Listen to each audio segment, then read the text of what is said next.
and welcome to Bloomberg Quint. The 5% GDP print that we saw on Friday has got everyone thinking about what are the causes behind the slowdown and how easy will it be to reverse some of these factors.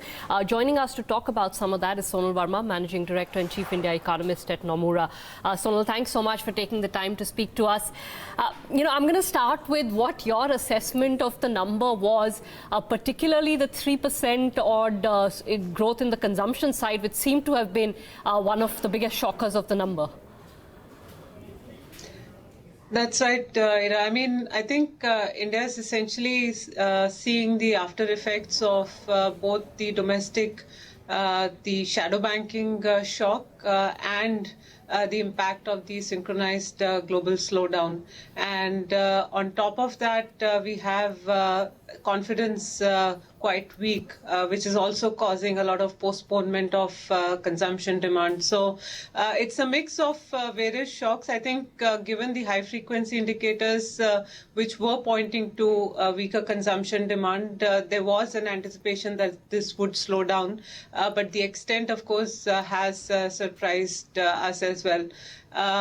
I think the more important question now is what happens going forward, because, I think our estimates and as well as most consensus estimates are that this is most likely to be the trough. But how fast the recovery is going to be going forward becomes a lot more important. I'll come to that in a minute, Sonal, but just trying to delve a little deeper into this consumption aspect. So, the rural part was tangible in the sense that we had seen nominal growth in agriculture come down. We could make a judgment from there saying that, half the population is dependent on agriculture, hence there are pressure on wages in that segment. What seems to be still intangible to some extent is what's happening in the urban consumption side, or is it clearer now to you? Well, I think, if you look at the rural consumption side, I think the rural economy in general has seen the terms of trade deteriorate over the last 3 to 5 years. Whether, you can see that in terms of real wages coming down, or, a lot of the rural workers who were employed in the construction sector hasn't really gone anywhere. So that is also having an impact.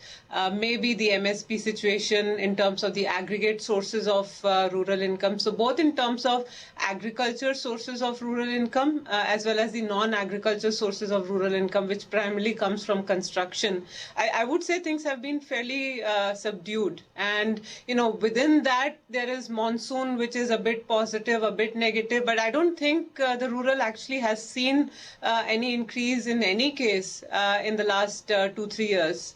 So I'm not so surprised about rural. The urban side, if you assess what has happened in the last 12 months, in 2018, we did see oil prices go up. We did see the currency shock on the depreciation side initially.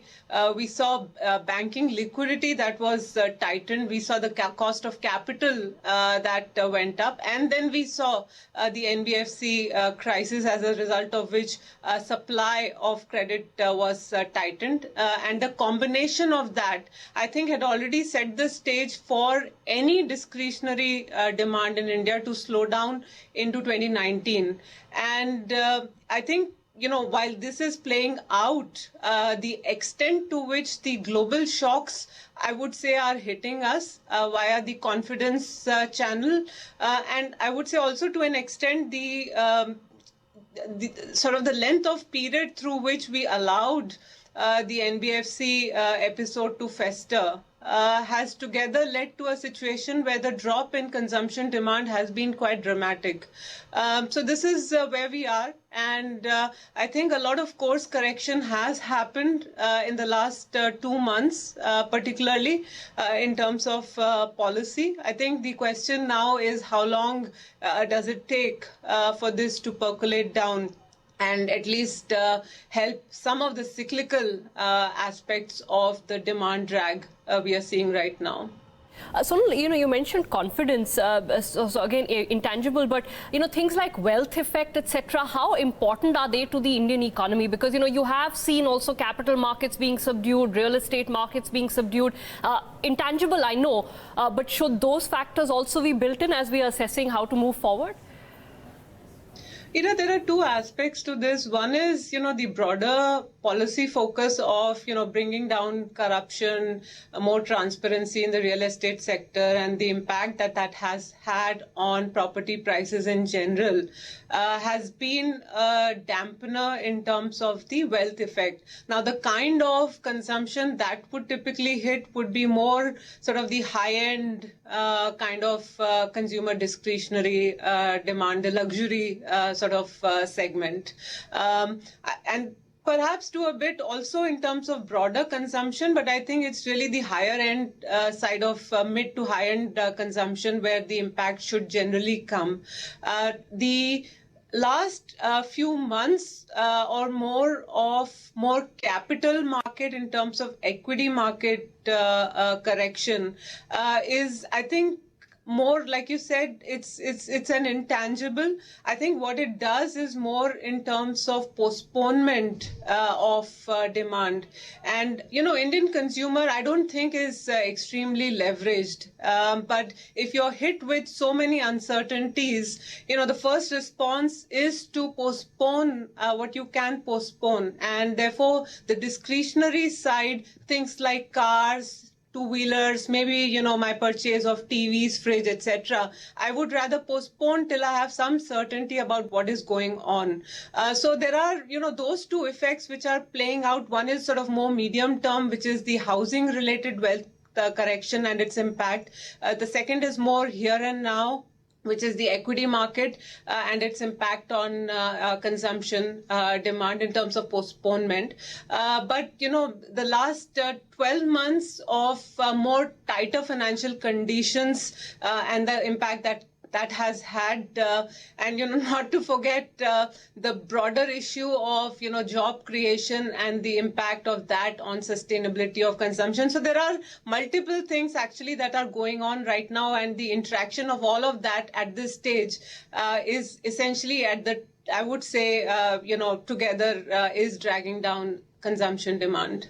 And I think, job creation, another aspect we don't have clear data on. Sonal, in your report, you pointed out that there are some small green shoots.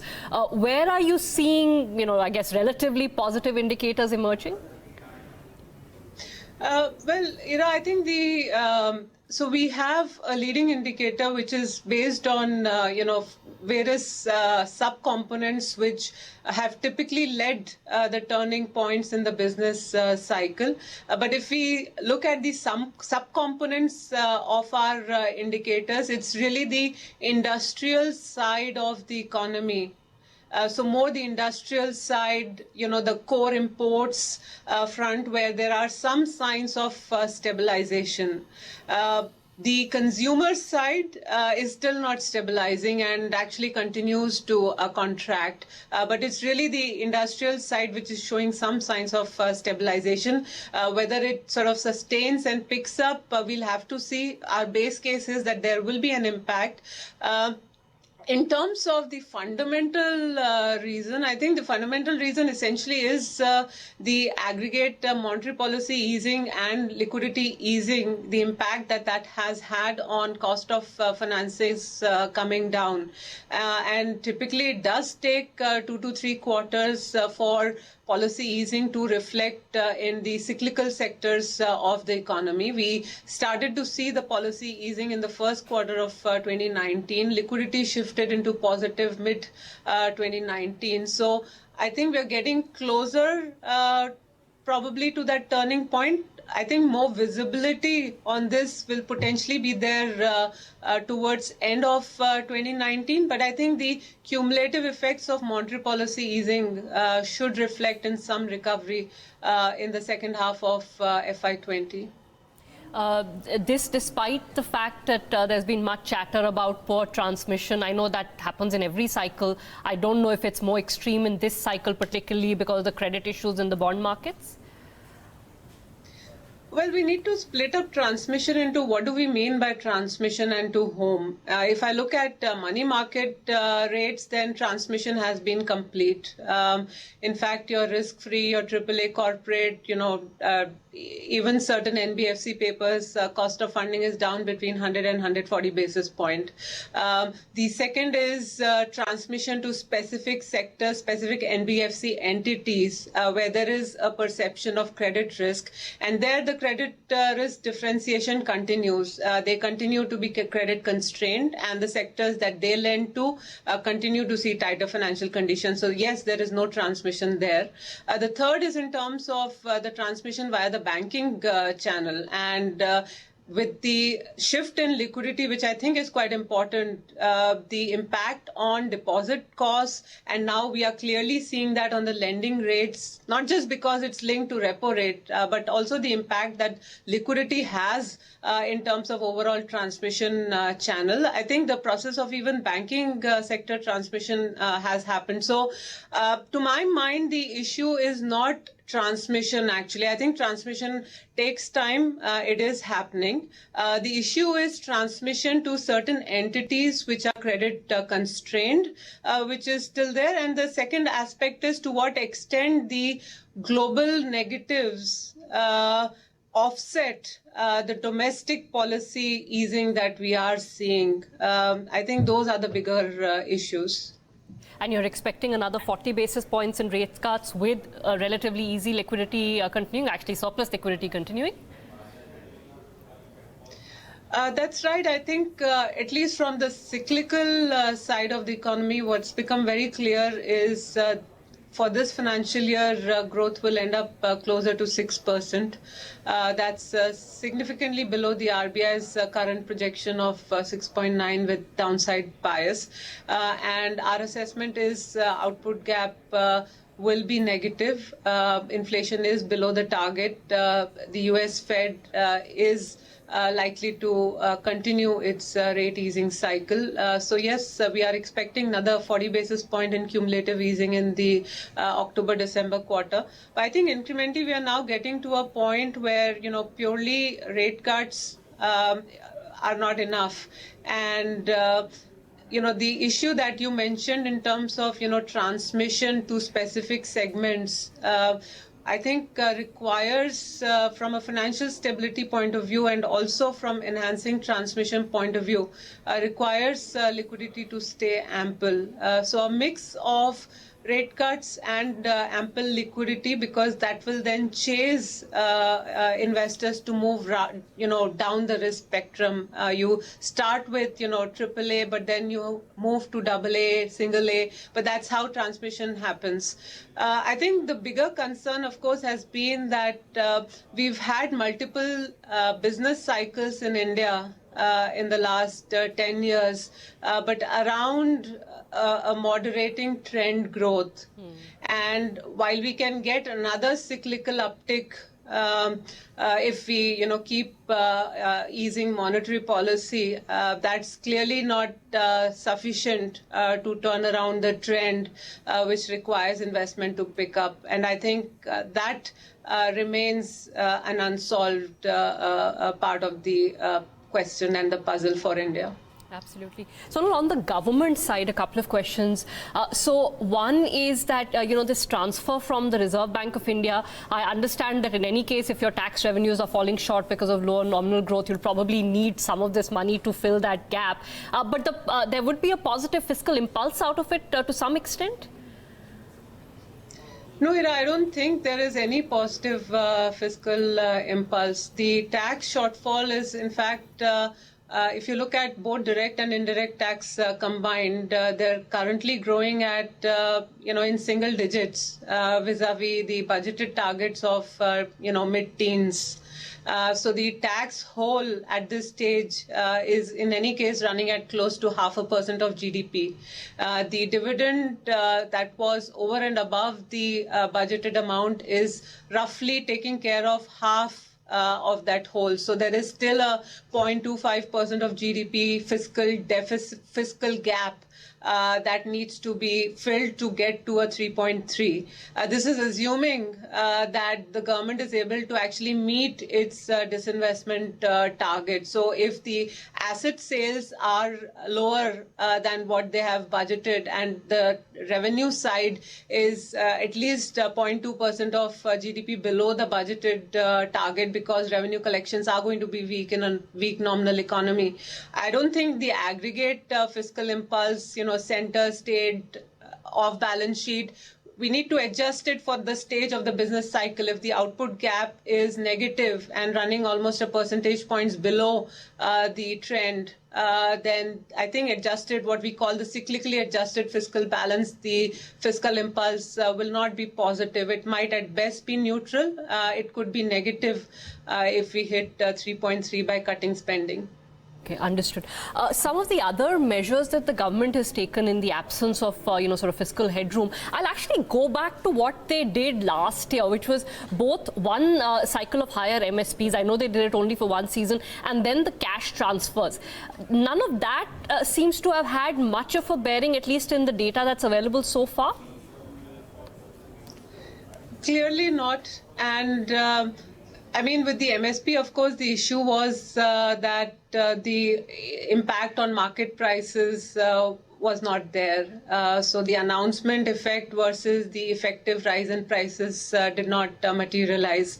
And the issue of I think persistence of glut, but also the role of global factors, particularly in the case of cereals, means that just hiking MSP has not been enough to actually lift the final selling prices from the farmers' perspective.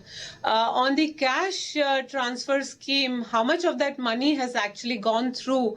I don't know. I think the issue always was identifying the right beneficiaries with the right land records, all the infrastructure and ecosystem being in place for the government to be able to transfer that money.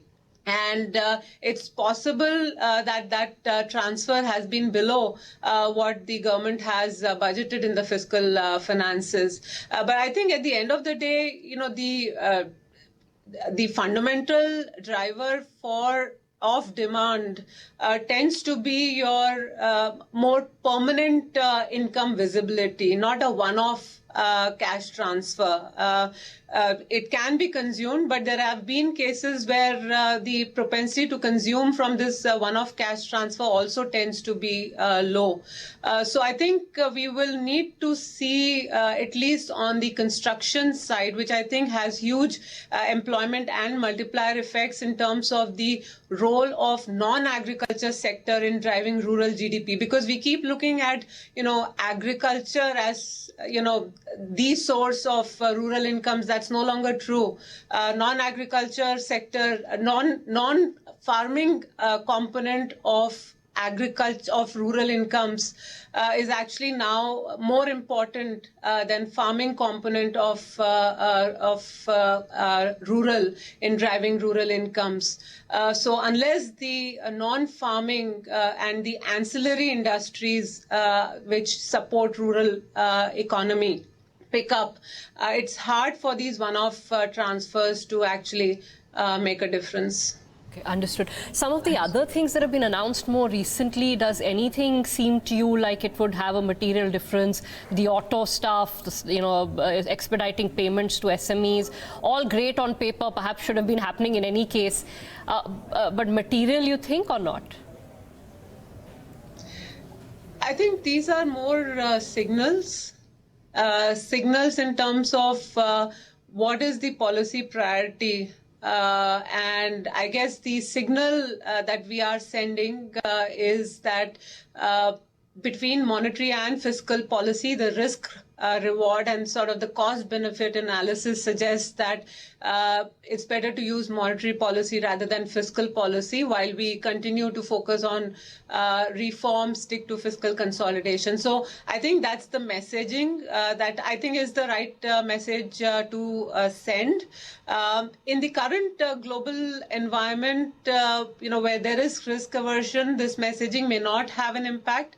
But when the global risk conditions stabilize, then I think India could actually attract a lot more capital inflows. But at this stage, it's more signaling in terms of the priority of the government. All right, just a last word then, Sonal, on what your outlook for the full year is. 6% is what you've pegged down your estimates to, well below what the RBI is expecting, which is, I think, 6.9. That's right, Ira. I think, the last 12 months have been extremely challenging, of course. And I think, like I mentioned, from a more big picture perspective, India's seen a more trend decline in growth over the last 5 to 10 years, which is more of a longer term issue. And over the last 12 months, our view is it's been more of a cyclical slowdown because of the shadow banks and the external situation. In the last 3 months particularly, I think the combination of monetary and liquidity easing is having an impact in terms of transmission. And within 3 to 6 months, the impact of this in terms of costs coming down and supporting some of the discretionary cyclical sectors of the economy, I think will fall in place. So we are closer to the bottom of the business cycle. The outlook, therefore, going forward from a 6 to 12 month perspective is incrementally an improvement in the business cycle. So we do think growth goes back to 6.5% and above. But this is not, enough to reverse the trend decline that we have seen. So more of a cyclical recovery rather than a trend reversal. All right, Sonal, thanks so much. Appreciate you taking the time to speak to us in detail about the economy. That's Sonal Varma, Managing Director, Chief India Economist at Nomura. Thanks for watching Bloomberg Quint. Do go on to bloombergquint.com for a lot more on the economy.